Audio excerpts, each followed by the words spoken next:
Back when myself and my friends first started fishing, even though HNV or high nutrient value baits existed due to the efforts of Fred Wilton, they were still very, very much the preserve of the specimen angler and the serious angler.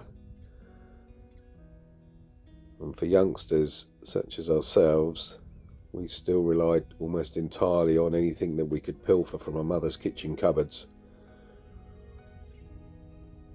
or baits that we could collect on the way out to a fishing trip, whether that be worms or slugs, or at the right time of year, various fruits and berries such as these blackberries, and they really formed the core of our fishing arsenal. It was a good few years before we were able to walk into a tackle shop and get either a bag of boilies or a tub of pellets or a pot of paste. From memory, tackle shops really only carried various ground baits and of course maggots and worms. But by and large, we relied on things that we'd read about in books or tips that we'd picked up from fathers and uncles as we took our first steps into our fishing journey. And fishing was really only part of the adventure. It was just as much an adventure actually looking around and trying to find places to fish, and frequently when we did, the only other people fishing would be of the natural kind.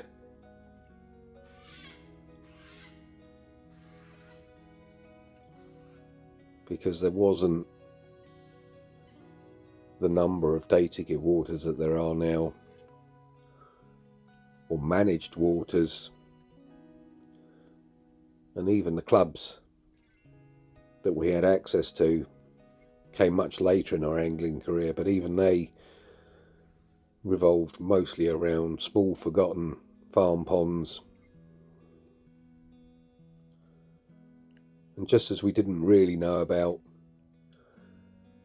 HMV baits, so we didn't really know about carp. They were in the waters that we fished, but we had neither the tackle nor the ability to fish for them, and the waters themselves presented a huge challenge in that most of them looked a lot like this. So the carp were free to remain relatively unmolested, as we had no real way of catching them, and if someone did hook one, very, very little chance of landing them. And even though the tackle that I use nowadays may have gone backwards, I do like to think that my ability has gone forwards in some degree.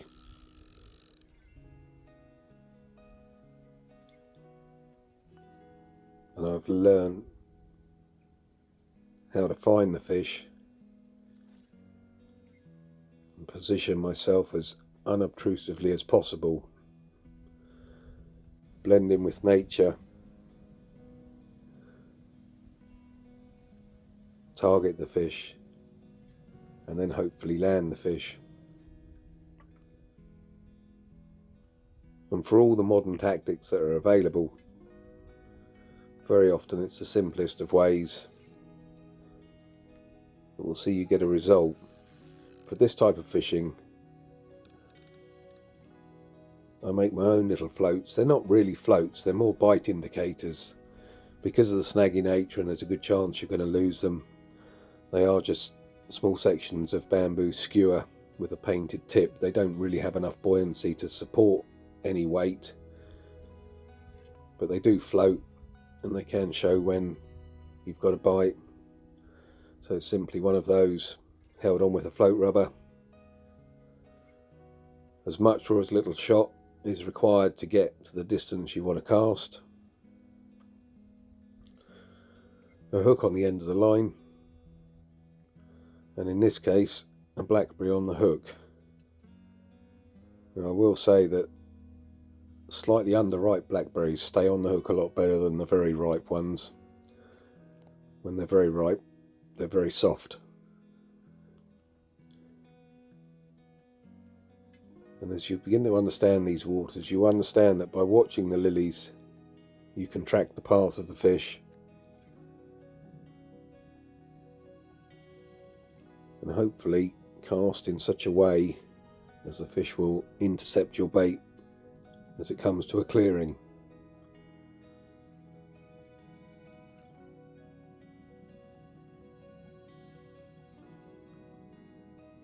And you're constantly looking for signs, and with bottom feeders the sign is always going to be bubbles as they trough along the bottom.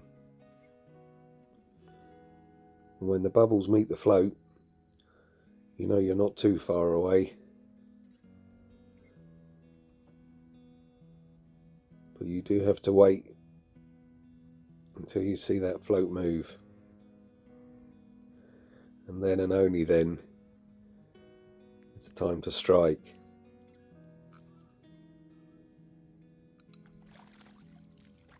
Now, playing fish in these limited spaces, you do need to play them quite hard, and you can't really afford to let them get their heads down. Now, ideally you want to get their heads up as quickly as possible, keep them moving across the top of the water, and then scoop them into the net before they know what's going on. And by today's standards, this is not a very big fish at all. But by the standards of the time, this probably would have been the fish of the day, the fish of the week, maybe even the fish of the season. And I'm sure by the time we got home to tell anyone about it, it would weigh almost 20 pounds. We didn't carry scales back then. We just made crazy estimates on the size of fish. But this is the other thing, because back then the carp that we initially had access to were very much wild carp, and they didn't grow particularly big anyway. Wild carp are the carp that were brought over in the Middle Ages as a food source.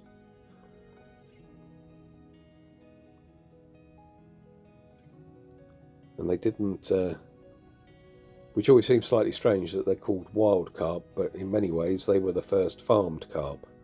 Now genetically they're no different from the king carp that we fish for now, but they retained very much the wild attributes of the original wild carp from the Danube. And these small isolated populations tended to start out in monastery ponds, but found their way into little farm ponds round and about. They were quite limited in the size. Now, sadly, these days, they've all but gone, because with the desire to catch bigger and bigger fish, so more waters have been stocked with carp, faster growing strains, farm strains.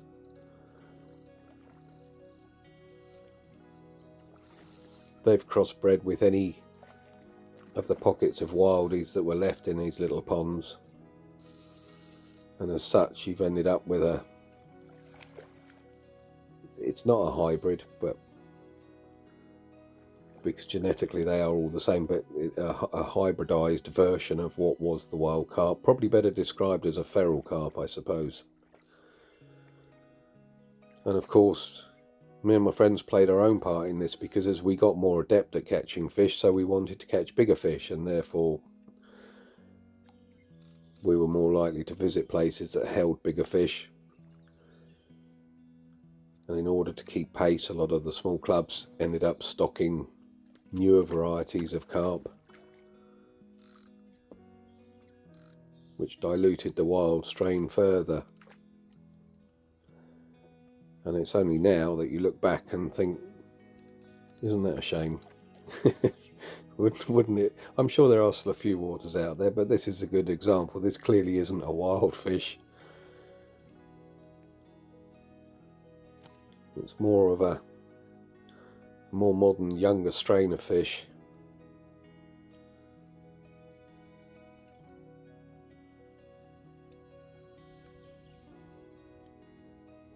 But like many things in life, you don't know what you had until it's gone. But this is one such water where it received a stocking at some point and then it was largely left alone. So slowly but surely the fish are reverting back or exhibiting more natural characteristics, which is quite nice to see. And you have to treat these little ponds a lot like you might a stream. And whereas in a stream you might fish from pool to pool, on these little heavily weeded ponds you fish from clearing to clearing and hopefully catch a fish, although sometimes it doesn't go to plan. And you put an awful lot of effort into getting into a position only to lose a fish.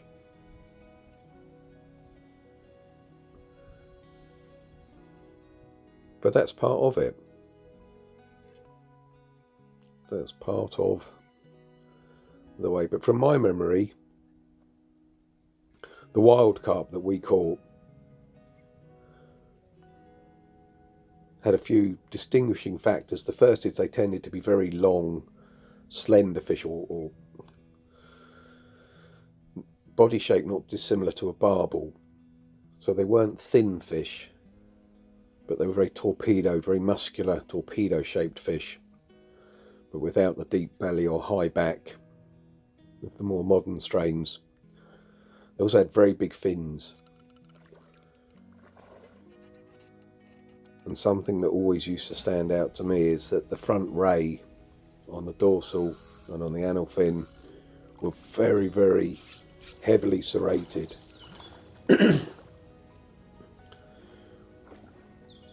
With almost barbs. I mean, they do have barbs on the first ray, but really pronounced barbs on the first rays of these fins.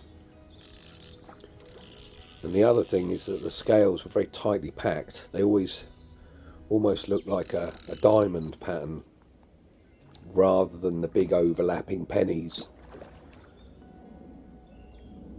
that you see again in the more modern strains. Now that's a pretty basic way of identifying fish, and I'm sure there are plenty of people out there that know far more about wild carp than I do, but that's my resounding memory of how we used to distinguish them. Coloration would depend slightly on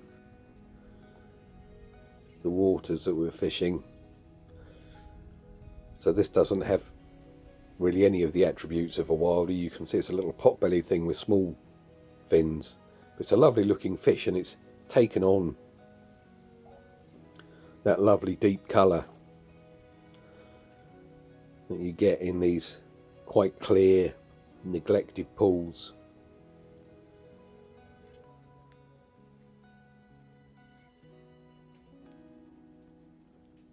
But you live in hope of catching that one fish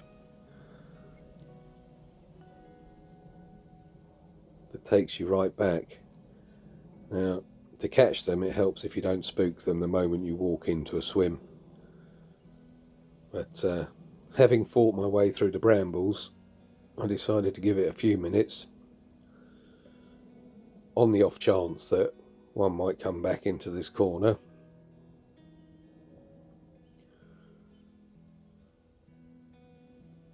Which of course it didn't, but further around the lake there was more bubbles and fish moving.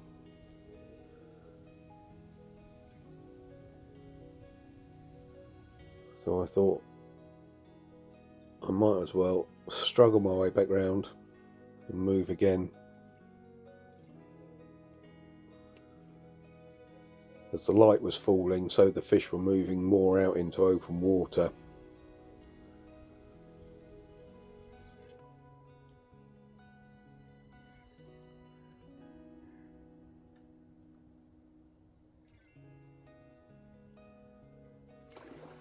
I did manage to hook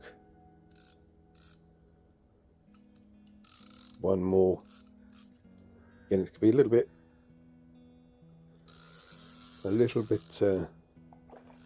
not hit and miss, but you need to be about yourself, because the open water, whilst it's easier to hook the fish probably in the open water away from the lilies, it does of course give them a free run to build up a head of steam and some power, so you still need to really be on top of them. And you tend to find if they hit the lilies from an open water position, they go in low, so they're going in down around the roots, and that can cause all sorts of problems. But this one had the body shape that maybe, just maybe, meant it could trace its origins back to some of the old original wildies that may have been in here. The big fins, the heavy front ray on the dorsal, and the small scales. It's not a wildie, but it's kind of close, and it is nice to take a walk down memory lane once in a while.